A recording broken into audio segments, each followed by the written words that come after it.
कुर्बानी कुर्बानी आप देंगे, जानवर कैसा हो, जानवर कैसा होना चाहिए, ढकेला वाला जानवर।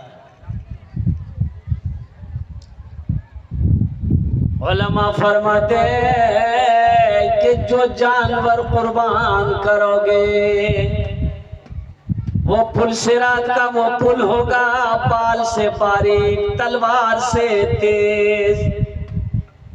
अब वो पुल पार करना है तो बाज लोगों की जो कुर्बानी करेगा वो जो जानवर होगा, वो जानवर वो उस पुलसिरात के पुल में वो सवारी का काम आएगा। किस काम में आएगा? अरे बोलो भाई। यानी सवारी का काम आएगा कि उस सवारी पर आप बैठिएगा, फुर से पुल पार कर जाइए। अब यहीं पर धक्का मारिएगा तो वहां फुर फुर से उड़ेगा वो। अरे यहीं धक्का मारिएगा, कुर्बान जाइए तो पुल पार कैसे होइएगा। इसलिए माल हो तरोताजा हो, माल हो फरबा हो, माल हो तंदुरुस्त हो, और अल्लाह को तंदुरुस्त माल सबसे ज्यादा पसंद है। लन तनालुल बिर्रा हत्ता तुनफिकू मिम्मा तुहिब्बून। मेरा अल्लाह कहता है कि तुम मेरी कुर्बत उस वक्त तक हासिल नहीं कर सकते जब तक कि मेरी राह में तुम वो चीज ना खर्च करो जो तुम्हें सबसे ज्यादा प्यारी हो। हजरत इब्राहिम अलैहिस्सलाम ने अपने बेटे की कुर्बानी दी। आयाम एगो बकरो नहीं दे पा रहे।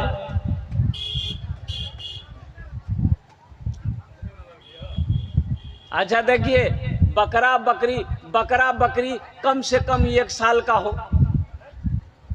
कितना दिन का हो? दुम्बा भेड़ 6 महीना से ऊपर का हो। गाय भैंस 2 साल का हो। ऊंट 5 साल हो। अब मुर्गा, अरे बोलो भाई, मुर्गा क्या साल होना चाहिए? ए वाह, अगर मुर्गा कुर्बानी अगर हलाल होता, मुर्गा के कुर्बानी जायज अगर होता, उलमा फतवा दे देते कि नहीं मुर्गो कुर्बानी जायज है, तो आदमी देसी मुर्गा कुछ नहीं पड़ ली। पोल्ट्री ले, पोल्ट्री की दे, पोल्ट्री निकाला चाकू, पलटा मुर्गी, पलटा जबा कीजिए और क्या कहते हैं कि कुर्बानी हो गई। इसलिए मेरे दोस्तों, मेरे बुजुर्गों, मेरे नौजवानों, तो ये पैगाम कुर्बानी के हवाले से जो था मैंने आप तक पहुंचा दिया। अब आइए कि अपना ईमान को मजबूत कीजिए, बुग़्ज़ हसद को अपने दिलों से निकालिए, अपने दिलों से कीना को निकालिए, अपने दिलों से नफरत को निकालिए, अपने दिलों के अंदर में मोहब्बत को बसाइए, अपने भाई से मोहब्बत करो। अल्लाह के रसूल ने इरशाद फरमाया, वो मोमिन नहीं, वो मोमिन नहीं, वो मोमिन नहीं। तो सहाबा ने पूछा, या रसूल अल्लाह कौन मोमिन नहीं है? तो आमिना के लाल ने इरशाद फरमाया, वो मोमिन नहीं है जो खुद भर पेट खाता हो, उसका पड़ोसी भूखा सोता हो, उसका पड़ोसी भूखा रहता हो, वो मोमिन। बोलो भाई वो मोमिन, अरे बोलो भाई वो मोमिन। पता चला वो मुसलमान नहीं है, वो मुसलमान नहीं है, वो मोमिन नहीं है जो खुद पेट भर कर खाता हो, उसका पड़ोसी भूखा सोता हो। अल्लाह अकबर कबीरा।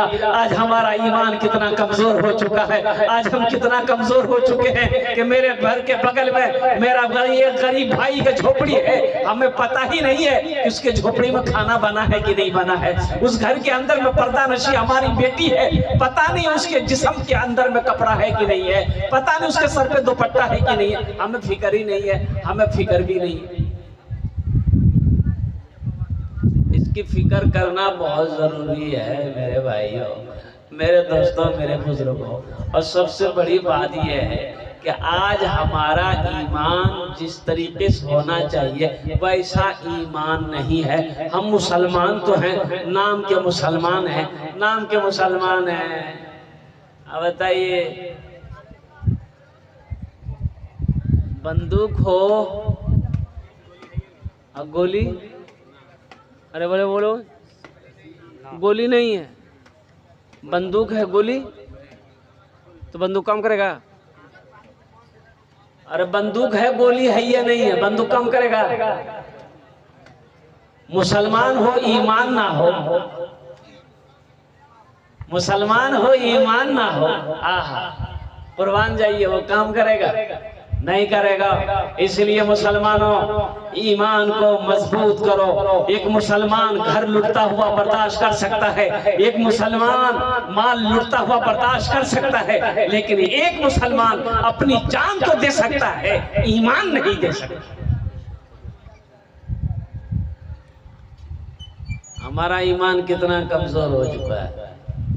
अल्लाह अकबर कबीरा। पर्दा किसे कहते हैं? आज देखिए ना क्या आलम हो रहा है। चाय की दुकानों पर बैठिए, पता चलेगा कि हो देखो फटकनक बेटी फुट की भाग ले केकरो संग भाग लियो, बोली टुरवाक संग भाग ली।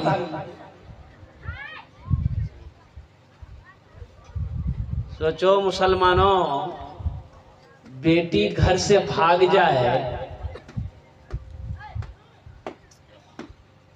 वो बाप जी पाएगा?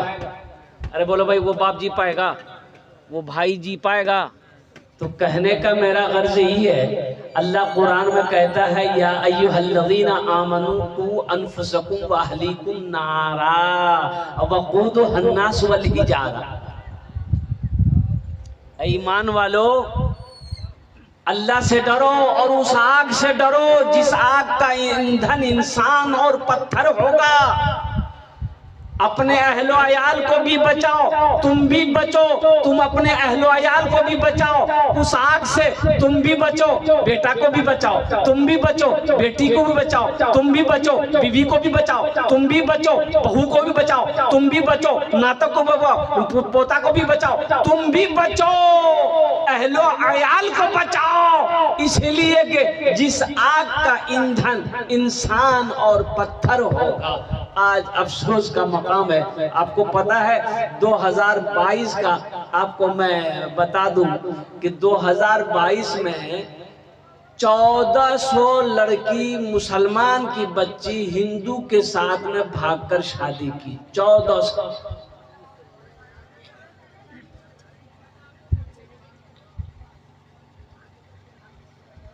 1400 बच्चियां मुर्तद हो गई, काफिर बन गई। और कुर्बान जाओ, क्या कभी हमने देखा कि मेरी बेटी किस हालत में रह रही घर के अंदर में? मेरी बेटी के अंदर में पर्दगी है कि नहीं है? मेरी बेटी के अंदर में सौम सलात का पाबंद है कि नहीं है? लेकिन मेरे भाई, सिर्फ आप बेटी ही को दोष देंगे तो नहीं होगा। मैं तो कहता हूँ कि देखा कि बूढ़ा आदमी बूढ़ा हो गया, जवान बेटी सर पे है, तो बड़ा फिक्रमंद रहने लगा। मजदूर आदमी था, वो बाजार जाता था, मजदूरी करके कुछ पैसा लाता था, चूल्हा जलता था। लोग आते थे बाजार में, मजदूर को खरीदते थे, मजदूर लेकर के अपने अपने घर में जाते थे। उसको मंडी कहते। आज भी दिल्ली जाइए, बड़े बड़े शहरों में मंडी में लोग जाते हैं, जहां मजदूर मिस्त्री लोग खड़े रहते हैं और मकान वाले जरूरतमंद लोग आते हैं, मजदूर को मजदूरी करके वो अपने घर लेकर जाते हैं, उजरत पर उससे मजदूरी रखते हैं। शाम तक काम किया, पैसा दिया, फिर अपना डेरा चला गया। तो ये बूढ़े मियाँ जब ज्यादा बूढ़े हो गए तो अब मंडी पर जाके खड़े होते थे, कोई पूछता ही नहीं था। बोले बूढ़ा ये कौन काम करेगा, ये खांसते खांसते आधा घंटा निकाल देगा। बुढ़वा को लेगा कोई? अरे बुढ़वा को कोई मजदूर लेगा? बोलिए ना, वो लेगा। हमारे इलाके में एक वो बेचारे अभी भी हैं, बूढ़े हो गए, 90 साल उम्र हो गई, उसका नाम है छित्तन मियाँ। अच्छा, उसको कोई जल्दी मजदूरी नहीं लेता था जवानी में। जवानी में कोई मजदूरी में नहीं रखता था उसको, काहे नहीं रखता था? 11 प्लेट भात खाता था। बाप आदमी कहे भैया मजदूरी ज्यादा तो खाना खा लीजिए। हाँ। अच्छा, आदमी भी क्या कभी हैकल था भाई, मानना पड़ेगा। अभी भी देखिएगा ना, आप दंग रह जाइएगा। 90 साल की उम्र हो गई है। उस वक्त जवानी कैसी जवानी उसकी होगी। अच्छा, वो सत्तू कैसे पीता था? जौन में जाता था वो, तो जो घर वाला खिलाता था तो सत्तू प्लेट में नहीं खाता था। वो प्लेट में सत्तू घोल के नहीं खाता था, गड्ढा खोदता था। अकेला पथे बिछावे, सत्तू दिल के, पानी दिल के, नून दिल के, सानी के मुंह लगा के सुर की ली, किस्सा खत्म। जिंदा है वो आदमी, जिंदा है। ये बूढ़ा हो गया ना, ये मजदूर बेचारे, तो मंडी में कोई लेने नहीं लेगा। अरे वो बूढ़ा आदमी है, कौन काम करेगा। शाम हो घर आ जाए तो बीवी कहने लगी कि केवली कुछ अल्लाह चौर अल्लाह, तो कुर्बान जाओ। ये बूढ़े ने कहा कि मेरी प्यारी बीवी मैं क्या बताऊं, लोग तो आते हैं जवानों को लेकर चले जाते हैं, मैं ठहरा बूढ़ा आदमी, मुझे कोई पूछता ही नहीं है। कुर्बान जाओ। मुसलमानों, अपने ज़हन को हाजिर करो। 1 दिन हो गया, 2 दिन हो गया, 3 दिन हो गया, अब किसी से पहचान लेना था, पहचान लेकर घर चल गया। लेकिन कुछ दिन और गुजरे, तब फाके की नौबत आ गई और कुर्बान जाओ। अच्छा, उस बूढ़े मियाँ का कुछ छोटे बच्चे भी थे, कुछ छोटे बच्चे भी थे। अब चूल्हा नहीं जल रहा घर के अंदर में, बच्चा भूख से बिलक रहा है। कुर्बान जाओ, एक जवान बेटी है घर के अंदर। जब 2-4 दिन हो गया तो ये बच्ची, ये बेटी जो इनकी थी ना, ये सोचने लगी क्या मेरा बाप बूढ़ा हो गया और मेरा भाई खाने के बगैर बिलक रहा है, तड़प रहा है, ये जवानी किस दिन काम आई? ये जवानी किस दिन काम आएगी? क्यों ना मैं बाजार में जाऊं और बाजार में जाकर अपनी जवानी को मैं बेचूंगी, जो पैसा मिलेगा मेरा घर चलेगा, ताकि मेरे भाइयों की जिंदगी बनी। वो लड़की फैसला कर लेती कि चाहे कल जो हो, मेरे घर में चूल्हा जरूर जलेगा।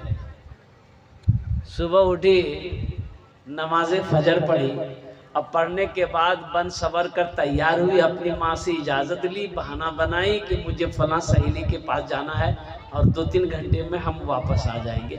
माँ ने इजाज़त दे दी और कुर्बान जाओ, वो लड़की घर से निकलती है, बाजार के चौराहे पे जाके खड़ी हो जाती है कि कोई ना कोई लड़का आएगा, मेरे हुस्न को देखेगा, मेरी जवानी को देखेगा, मेरे हाथ को पकड़ेगा, गुनाहों की दावत देगा, तो इसके उजरत में मैं उससे पैसा लूंगी और कुर्बान जाओ, गुनाह ही ना होगा, अल्लाह सजा ही ना देगा, मैं आखिरत के अजाब से मैं उठा लूंगी, कम से कम मेरा चूल्हा तो जल जाएगा, मेरा छोटे भाई का पेट तो भर जाएगा। ये लड़की सुबह से लेकर शाम तक बाजार के चौराहे पे खड़ी रही, लेकिन किसी लड़के ने नजर उठाकर ना देखी। शाम हो गई, दिन डूबने लगा, दिन डूबने पर था। ये लड़की आखिर मजबूर होकर, परेशान होकर अपने घर के अंदर में दाखिल होती है, तो माँ चीख पड़ती है, मेरे बेटी सुबह की निकली अभी आई है, कहाँ चली गई थी? कुर्बान जाओ, बाप भी पूछता, बेटी कहाँ चली गई? ये लड़की आंसू नहीं रोक पाई, कहने लगी कि अम्मी, मैं तो गई थी अपने जिस्म का सौदा करने, ताकि मेरे घर का चूल्हा जल जाए, लेकिन अफसोस का मकाम है कि सुबह से लेकर शाम तक मैं चौराहे पे खड़ी रही, किसी नौजवान ने मेरी तरफ निगाह उठाकर नहीं देखा, किसी नौजवान ने मेरी तरफ निगाह उठाकर नहीं देखा। तो बाप की आंखों में आंसू आ गए। बाप कहता है कि बेटी, तुम्हें कोई गलत निगाह से कैसे देख सकता है? बेटी, तुम्हें कोई गलत निगाह से कैसे देख सकता है? तेरे बाप ने आज तक किसी गैर महरम औरत को गलत निगाह से नहीं देखा है, तो मेरी बेटी को कोई दुनिया वाला गलत निगाह से कैसे देख सकता है? ये बदला है, इसलिए मेरे भाइयों, मेरे दोस्तों, मेरे बुजुर्गों, अपने ईमान को मजबूत करो, अपने घर को संभालो, अपने घर के बहू बेटियों को नजर रखो। इसलिए बहुत अफसोस का मकाम है, ये इज्जत की बात है कि मुसलमान के पास में ईमान हो, और वो भी ईमान मजबूत ईमान।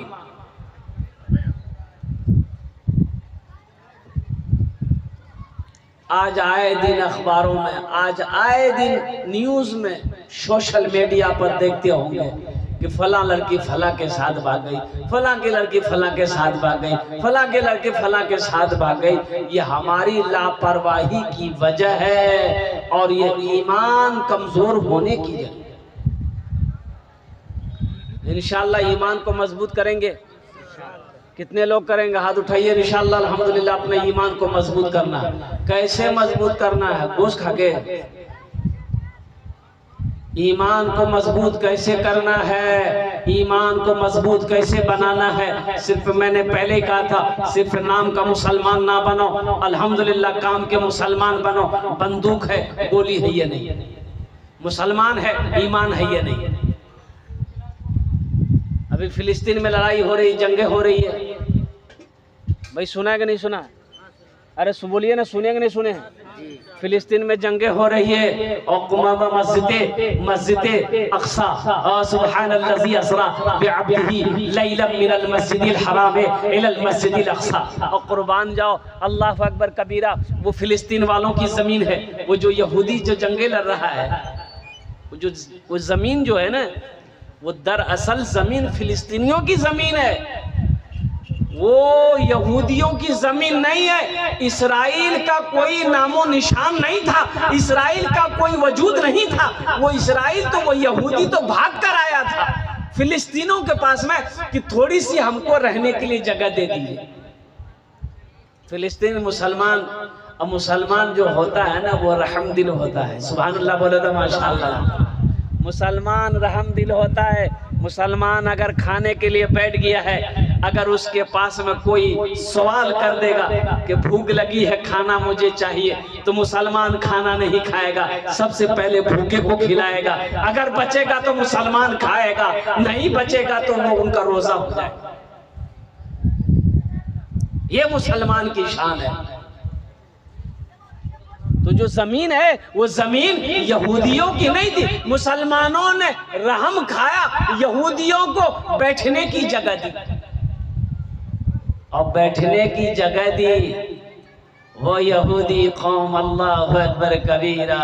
मुसलमानों, आज मुसलमानों को मिटाया जा रहा है, मुसलमान बच्चों को शहीद किया जा रहा है, हमारी माँ बहनों को इज्जत लूटी जा रही है। कुर्बान जाओ वो यहूदी। अच्छा, ये यहूदी को आप जानते होंगे, ये यहूदी आज तेज क्यों है, ये इतना आगे क्यों है, ये यहूदी कामयाब क्यों है, ये यहूदी आज दिमाग का इतना तेज क्यों है, ये यहूदी तरक्की क्यों कर रहा है, ये यहूदी आसमान को कैसे छू रहा है, और वो यहूदी चंद लाख यहूदी पूरी दुनिया पर हुकूमत कैसे कर रहा है। इससे पता ये चलेगा आखिर इसकी वजह क्या है। 70 लाख यहूदियों को हिटलर ने मारा। कितना लाख यहूदियों को? 70 लाख यहूदी को हिटलर खड़ा किया, अब खड़ा करके गोली से भून दिया, और 2 लाख छोड़ दिया, 2 लाख को छोड़ दिया। तो कुछ कहने वालों ने कहा कि 70 लाख को आपने मार दिया, ये 2 लाख काहे छोड़ दिए, इसको भी ना खत्म कर दिए। तो ये हिटलर ने कहा इनको छोड़ दे रहे ताकि दुनिया वाला को पता चले कि ये 70 लाख को हमने मारा क्यों। ये यहूदी, कुर्बान जाओ, ये जिस प्लेट में खाएगा उसी में छेद करेगा, जिसका नाम यहूदी है।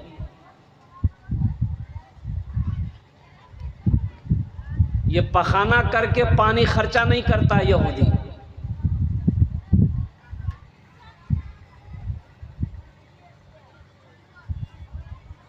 फिलिस्तीन वालों ने जगह दिया और उसी की जगह को वो कब्जा करना चाह रहा है। और फिलिस्तीनियों को ही फिलिस्तीन से निकालने की कोशिश में लगा हुआ है, और फिलिस्तीन में ही मस्जिद अक्सा है।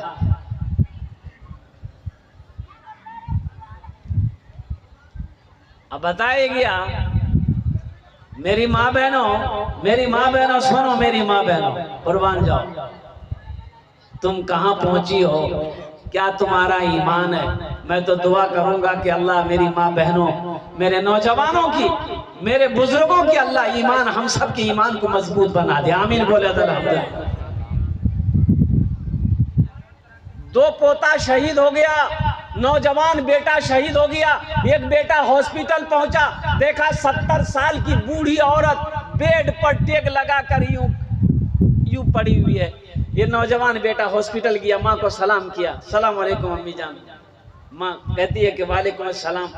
तो माँ उठना चाहती है तो बेटा कहता है कि अम्मी जान, हाँ आपका 2 पोता शहीद हो चुका है, आपका छोटा बेटा शहीद हो गया है, आपकी बहू शहीद हो चुकी है, कुर्बान जाओ उस बुढ़िया के ईमान पर कुर्बान जाओ। वो बुढ़िया कहती है कि बेटा अल्हम्दुलिल्लाह, 1 लोटा पानी लाओ, वजू बनाएंगे, हम 2 रकात नमाज पढ़ेंगे। मेरी माँ बहनों, बेटा गया भागा, वो 1 लोटा पानी ला कर दिया। वो 70 साल की बुढ़िया औरत वजू बनाती है, 2 रकात नफल पढ़ती है। नफल पढ़ने के बाद अल्लाह की बारगाह में दुआ के लिए हाथ फैलाती है और दुआ मांगती है कि या अल्लाह, मेरा बेटा शहीद हो गया है, मेरा पोता शहीद हो गया है, मेरी बहू शहीद हो गई है, या अल्लाह इन शहीदों की शहादत को अपनी बारगाह में कबूल फरमा।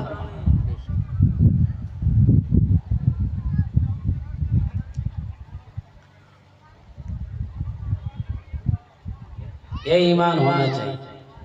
और फिलिस्तीन का नौजवान कुछ कहना चाहता, अगर आपकी इजाजत हो तो सुना दो। अरे सुना दो, फिलिस्तीन का मुसलमान कुछ कहना चाहता, सुना दे। वहां का नौजवान कुछ पैगाम पहुंचाना चाहता है, सुना दे। यही ईमान मेरा है, बोलो बोलो मुसलमानों, यही ईमान मेरा है, बोलो बोलो मुसलमानों, बोलो बोलो यही ईमान मेरा है, बोलो बोलो मुसलमानों। मूसा है हम फिरौन को सजदा न करेंगे, मूसा है हम फिरौन को सजदा न करेंगे, हम हैं खलील आग की परवाह न करेंगे, हम हैं खलील आग की परवाह न करेंगे। बूजहल अगर तुम हो तो हम भी बिलाली है, बूजहल अगर तुम हो तो हम भी बिलाली है, मर जाएंगे ईमान का सौदा न करेंगे, यही ईमान मेरा है, बोलो बोलो मुसलमानों, बोलो यही ईमान मेरा है, बोलो बोलो मुसलमानों। घर लुटता है लुट जाए, घर जलता है जल जाए, जान जाती है चली जाए, लेकिन ईमान ना जाए। लेकिन बोलो भाई, अरे बोलो भाई, ईमान, इंशाअल्लाह ईमान को मजबूत करेंगे। अल्हम्दुलिल्लाह सुम्मा अल्हम्दुलिल्लाह। मेरे भाइयों, मेरे दोस्तों, मेरे बुजुर्गों, अब ये कुछ अशार रह गए हैं जो मैं कल सुनाने की कोशिश करूंगा इंशाअल्लाह। अगर आपने वक्त दिया, वक्त से पहले आप आ गए